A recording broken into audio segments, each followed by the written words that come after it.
Bismillahirrahmanirrahim. Assalamualaikum warahmatullahi wabarakatuh. Om Swastiastu, Namo Buddhaya, salam kebajikan bagi kita semua. Perkenalkan, nama saya Rizal Maulana Ghazali dengan NIM 418233138. Video ini ditujukan untuk menjawab soal ujian akhir semester mata kuliah Komunikasi Pembangunan Sosial. Proses pembangunan di Indonesia saat ini masih bersifat sentralistik, meskipun secara formal menganut sistem desentralisasi. Ketimpangan pembangunan antar wilayah juga masih tinggi, terutama antara kawasan barat dan juga timur Indonesia. Proyek-proyek infrastruktur besar seringkali tidak dibarengi dengan partisipasi masyarakat yang memadai, sehingga tidak selalu menjawab kebutuhan real masyarakat lokal. Dalam konteks pemberantasan korupsi, pembangunan yang etilis dan tertutup membuka peluang besar bagi korupsi, kolusi, dan juga nepotisme. Banyak proyek pembangunan syarat dengan kepentingan politik dan juga ekonomi kelompok tertentu. Ketika proses pembangunan tidak transparan dan akuntabel, maka pemberantasan korupsi menjadi terhambat. Selain itu, lemahnya penegakan hukum dan budaya birokrasi yang permisif terhadap korupsi membuat integritas pembangunan menjadi rapuh.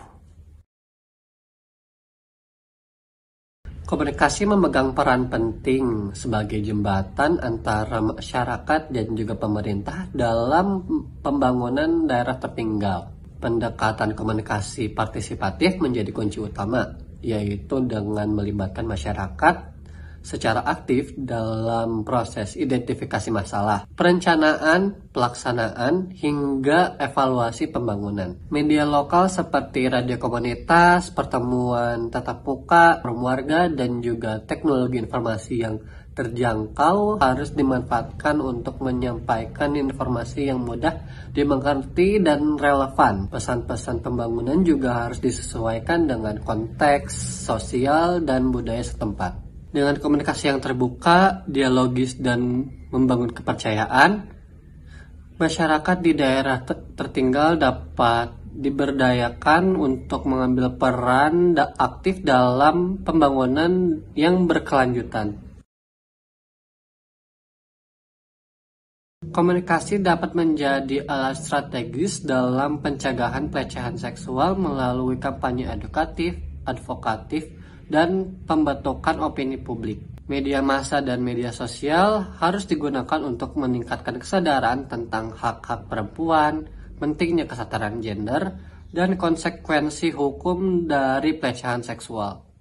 Selain itu, komunikasi interpersonal di tingkat keluarga, sekolah, dan komunitas juga penting dalam membangun nilai-nilai, saling menghormati, dan etika pergaulan. Peran lembaga penyiaran publik dan konten kreator juga krusial dalam memproduksi narasi yang tidak seksis dan menjunjung tinggi martabat perempuan. Program pelatihan komunikasi asertif juga dapat diberikan kepada perempuan agar mereka lebih percaya diri dalam menyuarakan penolakan terhadap tindakan yang melecehkan.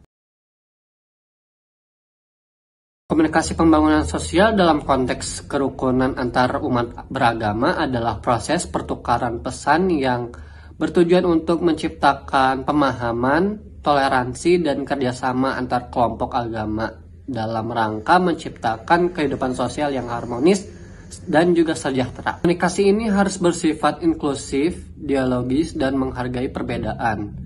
Forum-forum lintas iman, media dialog antar komunitas, dan juga pendidikan multikultural dapat menjadi sarana untuk membangun kepercayaan dan solidaritas antar umat beragama. Dengan komunikasi yang tepat, potensi konflik dapat ditekan dan ruang sosial untuk kolaborasi bisa diperluas. Komunikasi pembangunan sosial berperan sebagai alat diplomasi sosial dalam merawat keberagaman di Indonesia. Tantangan dalam membangun kerukunan antar umat beragama antara lain yang pertama ada intoleransi, yang kedua ada politik identitas, yang ketiga kurangnya pendidikan multikultural, dan keempat adalah hoax dan disinformasi. Untuk peran media massa memiliki peran ganda.